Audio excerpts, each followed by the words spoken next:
এই বুইড়া খাটাসের বাচ্চা যে কাজটা করেছে, এই কাজটা করার জন্য একে শুধু বহিষ্কার নয়, একে ফাঁসি দেওয়া উচিত ছিল। কারণ একটা সংগঠনের মধ্যে একটা নেতা তৈরি করতে গেলে, একটা এমপি তৈরি করতে গেলে দলের যে তার পিছনে যে কতটা মেহনত থাকে সেটা বলা বাহুল্য।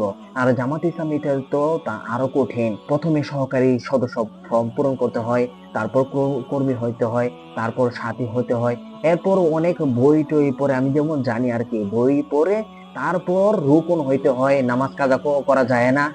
এই সমস্ত কষ্ট পার করার পর একজন মানুষ রুকন হয়, আর এই রুকন হওয়ার পরেই চেয়ারম্যান হওয়ার পর এমপি নির্বাচন করতে পারে। আর সে এমপি নির্বাচন করেছে, এমপিও হয়েছে এই গাজী নজরুল ইসলাম।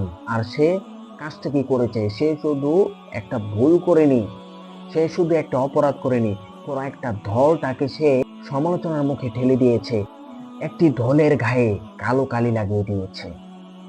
এখন তাকে তো জামাত ইসলাম থেকে বাদ করে দেওয়া হলো, এমনকি তাকে এমপি থেকেও সরিয়ে দেওয়া হলো। এখন তার দায়িত্ব পালন করবেন হচ্ছে শিশির মনির, যিনি একজন যোগ্য ব্যক্তি। দেখুন।